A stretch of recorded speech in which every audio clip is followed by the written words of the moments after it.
The Poppy Playtime Orientation Notebook has given us so much lore to talk about. It teased potential new content and has even shown us the dark truth behind their experiments. In my previous two videos, I talked about the most important parts of this book. In this video, I'm going to go over the final parts that I didn't talk about yet, as there are a lot of pages here. So let's jump into even more secrets about Playtime Co. There is a page that talks about Playtime Co.'s products, or in other words, the bigger bodies. It explains how the bigger body experiments are not just products, but rather colleagues. They are the personality of the company. The page talks about how employees need to present these characters as friends, no matter what. Anything else could damage the public perception of them. Reading, "Whatever you say, please make sure it fits the established persona of Huggy Wuggy," or whichever character you're talking about. Deviating from this could be hugely damaging for our brand, meaning the employees would need to tell the public about the amazing connection they all have with these beloved characters, rather than the truth. This shows the drastic steps Playtime Co. would take to keep them looking perfect, even encouraging their employees to lie to the public. Lying is something Playtime Co. did a lot of. Now, we also get a progress report on Experiment 1199, otherwise known as Braun. We learned about this experiment through tapes and the Poppy Playtime ARG, but we have never actually seen this progress report before. Thomas Clark was a 59-year-old employee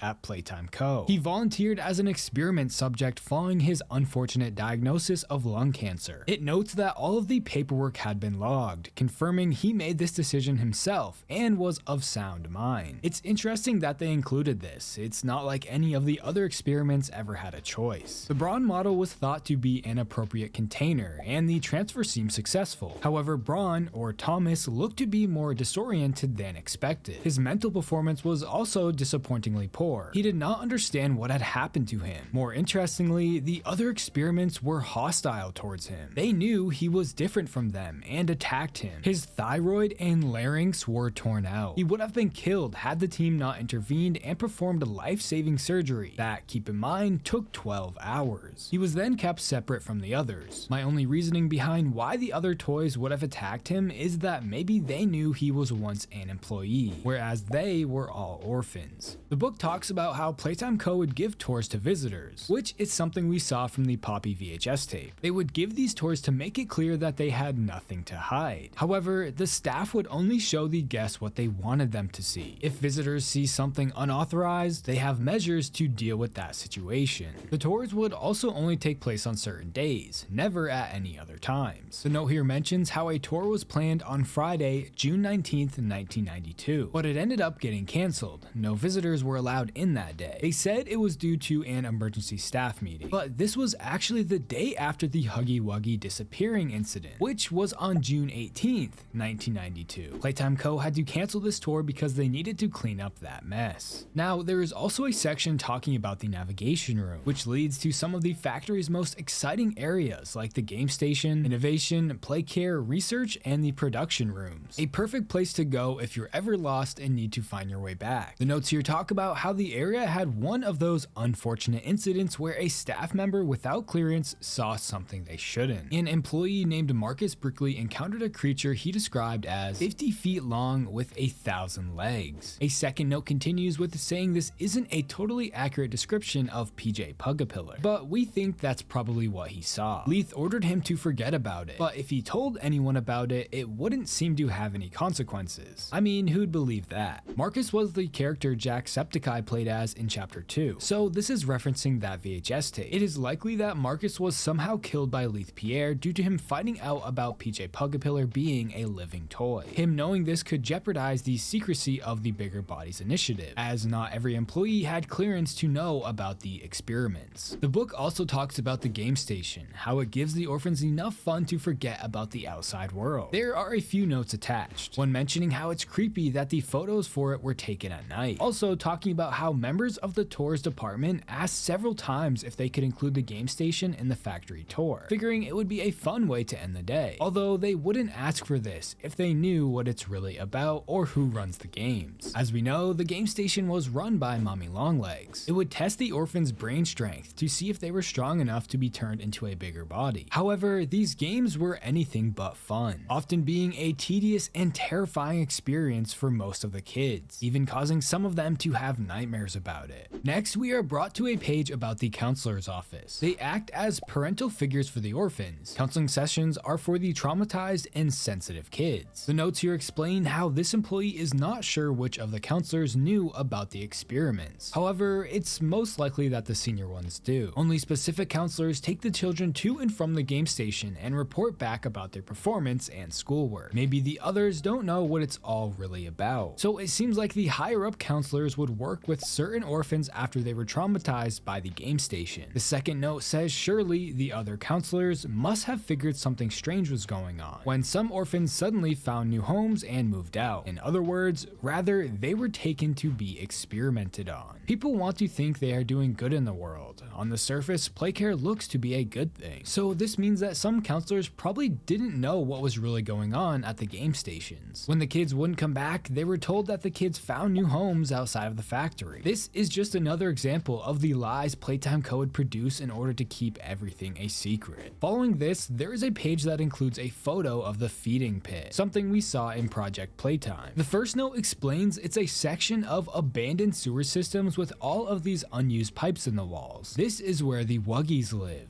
as in feral mini huggies. There is no way to get out of the feeding pit, not by yourself. So you can only hope people like you enough to pull you out if you ever happen to fall in. Of course, this is referencing Project Playtime. This is where the toys would throw you if they capture you. While you're down there, you need to continuously hit the mini huggies back into the pipe so they don't get to you. And as we know, the only way to escape is for someone else to grab you and pull you out. This is likely a place where Playtime Co. would throw employees that found out about the bigger body experiments. Now, there is also a page for the destroy a toy part of the factory. Playtime Co. does not want rejected or faulty toys getting out into the world where they could do serious harm to the reputation of the company. Here, unwanted toys can be incinerated using flame and lava. The note here talks about how someone put a note in the employee suggestion box saying we should include this on the tour and let kids throw toys into the lava. Some of the executives were in favor of this because it would mean they didn't have to employ as many people to work in the incinerators if they could get kids doing it for free. Others thought they shouldn't encourage kids to see the toys as trash to be burned. It just goes to show that the executives would likely do anything that would save them money, like tricking kids into doing a job. The last thing I want to talk about is the calendar in the back of the book. This was the calendar schedule for this employee, PW. It shows certain events and things going on for the employee, like responding to a lawsuit and how they were told to deny everything. So you get the idea. But the very last part is on August 8th, how there's a new schedule coming in. However, there is nothing after this. That's because this was the day of the hour of joy. The last day Playtime Co. was open. That is all of the most important secrets of Playtime Co. found in this orientation notebook. There were just so many things to talk about and I didn't want to make one long video, so I broke them up into a few. However, there are a couple other memo reports that I haven't talked about yet, because I plan on making a video going over all of the progress and incident reports in detail, so make sure to stay tuned for that. Did you like this book?